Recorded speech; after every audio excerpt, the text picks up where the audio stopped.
The global economic reset is not my theory. It is not a work of fiction. It is a historical fact.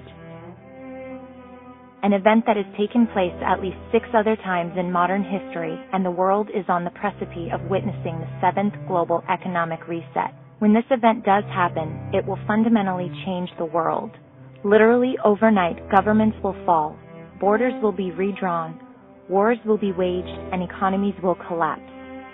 The last global economic reset took place in 1945 after World War II.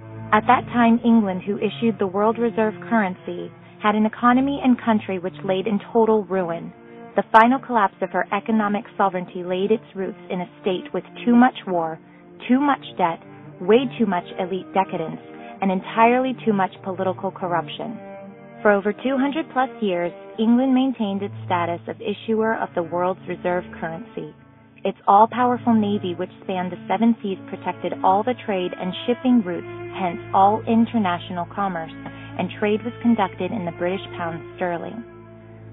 That is the role of the global reserve currency. All international trade is conducted in the currency that's been selected as the world reserve currency, hence creating a monopoly of global currency supremacy, which creates a tremendous amount of demand from all around the globe for the world reserve currency, or WRC. Just the opposite of currency demand happened in France toward the late 1700s.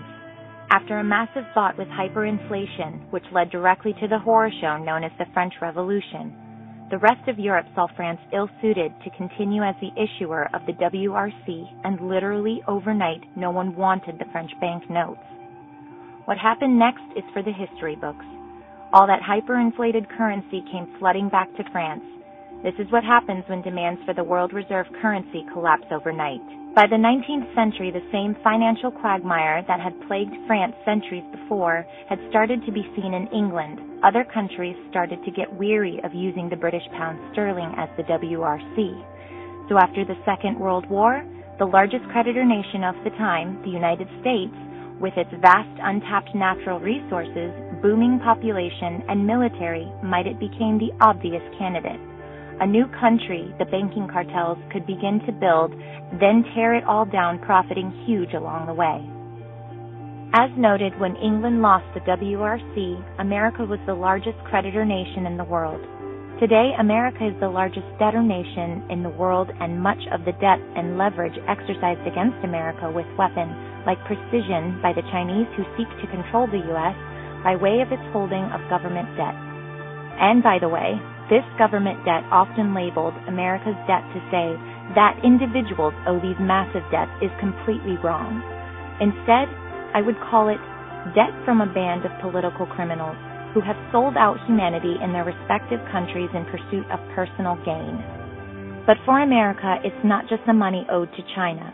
It's not about the 17 trillion national debt. It's not about the unfunded liabilities of 250 trillion as recently noted by a Harvard economist and historian. It's not about the 1.4 quadrillion in financial derivatives, 800 trillion which is owed by the 6 mega U.S. banks, along with all the other fraud and deception that has come to define the modern casino culture of Wall Street. It's really about the loss of trust in the U.S. dollar, something which is happening right now all around the world. BRICS nations as well as Europe look to America with all its wars, its political corruption, elite decadence, and massive debts, and they are very concerned. These concerns played out in the multiple bilateral trade agreement which directly bypasses the U.S. dollar, hence creating less demand for U.S. dollars. These concerns ultimately led to a full-blown loss of trust in the WRC, as we saw with England and France before. This is what starts the ball rolling for the global economic reset when other countries that are up and coming on the world stage see that the current financial system doesn't play in their best interest.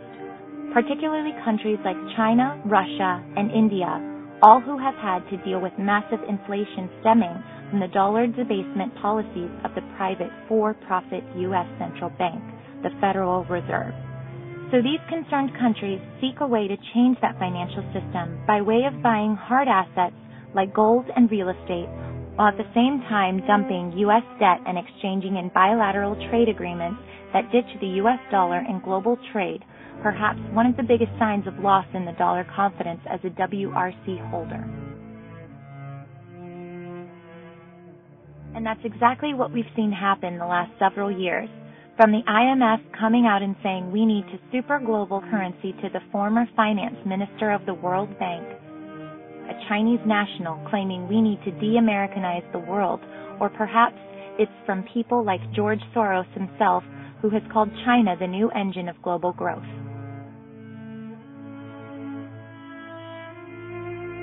The facts are indisputable.